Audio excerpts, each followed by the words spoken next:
Union জামায়াতের আমির যখন মাদ্রাসা শিক্ষক, তখনই তার ছেলে ছাত্রলীগ নেতা হয়েও প্রকাশ্যে করছে রংবাজি, অভিযোগ এলাকাবাসীর।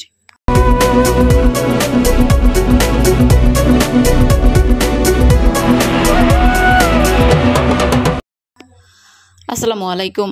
এডিপি বাংলার সংবাদে সবাইকে স্বাগত জানাচ্ছি। আমি সুমা আহমেদ। নিজস্ব প্রতিনিধি পাঠানো তথ্যচিত্রে দেখুন বিস্তারিত।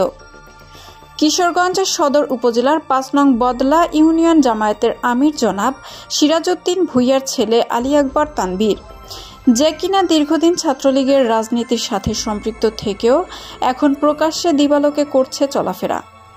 আলী আকবর তানভীর কিশোরগঞ্জে জেলা বঙ্গবন্ধু সাইবার ফোর্সের ১ নং যুগ্ম সাধারণ সম্পাদক এবং কিশোরগঞ্জের সদর উপজেলা ছাত্রলীগের সভাপতি পদপ্রার্থী হিসেবে দীর্ঘদিন রাজনীতির সাথে সক্রিয় ছিল। ছাত্রলীগ নেতা আলী আকবর তানভীর কিশোরগঞ্জে ত্রাসের রাজনীতি কায়েম করেছিল বলে জানায় স্থানীয় এলাকাবাসী। বিভিন্ন জায়গা থেকে চাঁদাবাজি সহ মোটরসাইকেল চুরির সাথেও সরাসরি সম্পৃক্ত ছিল বলে জানায় এলাকাবাসী। স্থানীয় সূত্রে আরও জানা যায়, ২৪শে জুলাই ছাত্র আন্দোলনে সাধারণ শিক্ষার্থীদের উপর হামলা চালায়। এতে বেশ কয়েকজন শিক্ষার্থী গুরুতর আহত হয়। জুলাই আন্দোলনের সময় তৎকালীন ছাত্রলীগ সভাপতি মোল্লা সুমন এবং সাধারণ সম্পাদক ফয়েজ ওমানের অস্ত্রের যোগানদাতা হিসেবেও অভিযোগ রয়েছে তার বিরুদ্ধে। এত শত অপকর্ম করার পরে ২৪শে মার্চ ২০২৫ তার বিরুদ্ধে কিশোরগঞ্জ সদর মডেল থানায় একটি মামলা দায়ের করেন জুলাই আন্দোলনে আহত এক মোহাম্মদ তরিকুল ইসলাম।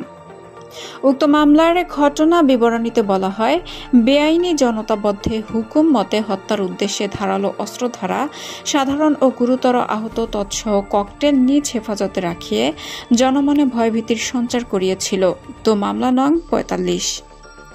ফৌজদারি কার্যবিধি ১৮৯৮ এর ধারা ১৫৪ অনুসারে ১৬৫ জনকে আসামি করে মামলায় ৫৯ নাম্বার হিসেবে আলী আকবর তানভীরকে অভিযুক্ত করা হয়। উক্ত মামলায় আরও ১৫০ জনকে অজ্ঞাতনামা আসামি করা হয়।